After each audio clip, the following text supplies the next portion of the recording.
So, what is TOK? Or more specifically, what is TOK to me? Well, to me, I think that TOK is this, TOK is that, but I also think that TOK is that. But what in the world do I mean by TOK?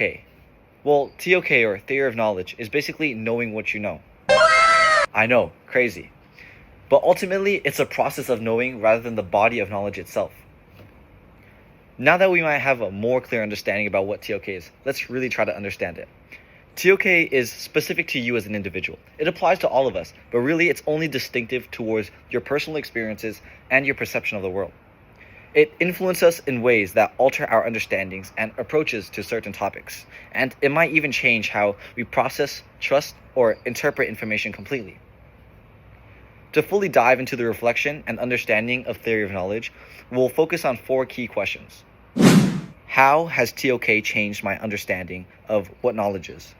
What effects has TOK had on the way that I judge information and evidence? How have the ways of knowing influenced how I make judgments? And how has TOK made me more aware of bias and perspective?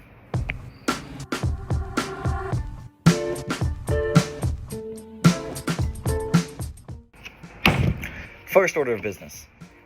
How has TOK changed my understanding of what knowledge is?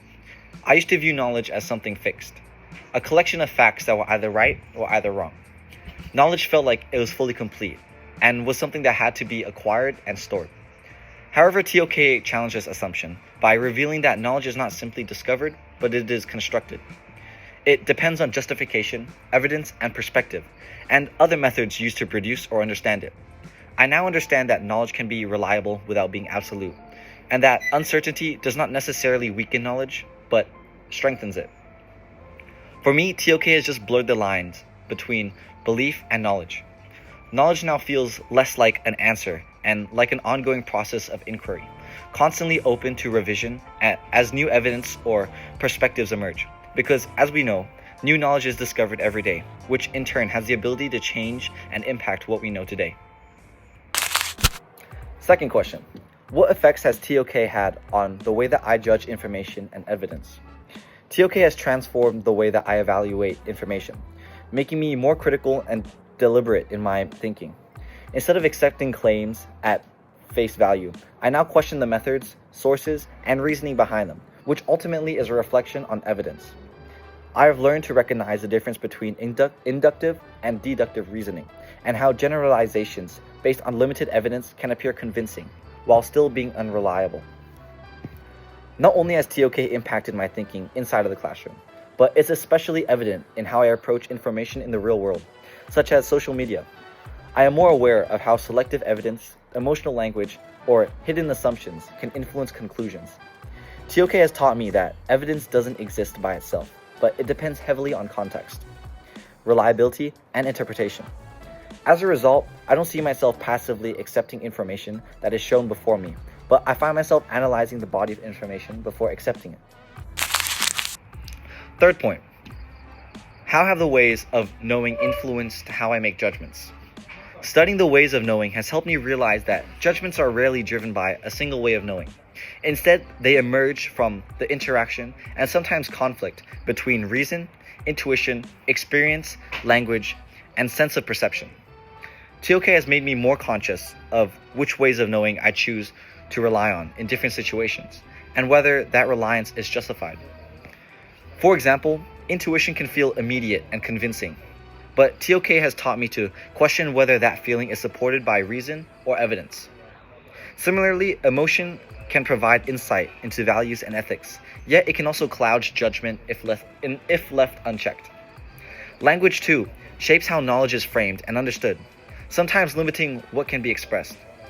TOK has given me the ability to recognize these influences rather than being unconsciously guided by them, leading to a more balanced and reflective judgments. Finally, how has TOK made me more aware of bias and perceptive? One of the most significant impacts of TOK has been increasing my awareness of bias, particularly my own. Before TOK, I often associated bias with other people or flawed arguments.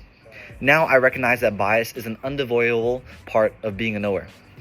Shaped by culture, experience, and personal values, This awareness has made me more cautious about assuming my perspective is neutral or completely true. TOK has also highlighted how echo chambers reinforce existing beliefs by limiting exposure to alternative viewpoints. I have become more conscious of how confirmation bias can influence the information I trust and the conclusions I draw. Rather than attempting to eliminate bias entirely, TOK has taught me that the responsibility of a knower lies in acknowledging bias and actively challenging it.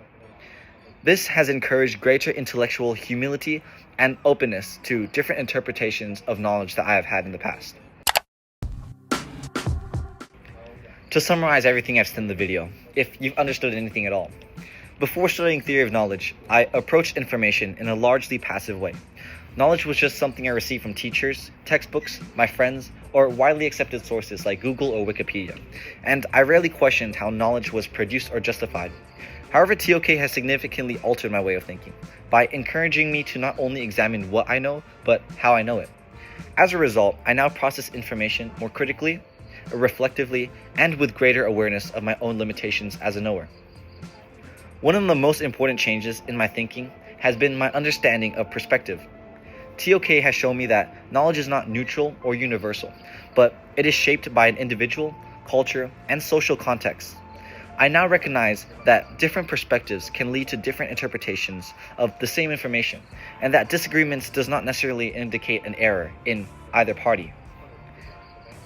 This has challenged my earlier assumptions that there was always a single correct answer, and that has opened me to other alternative viewpoints.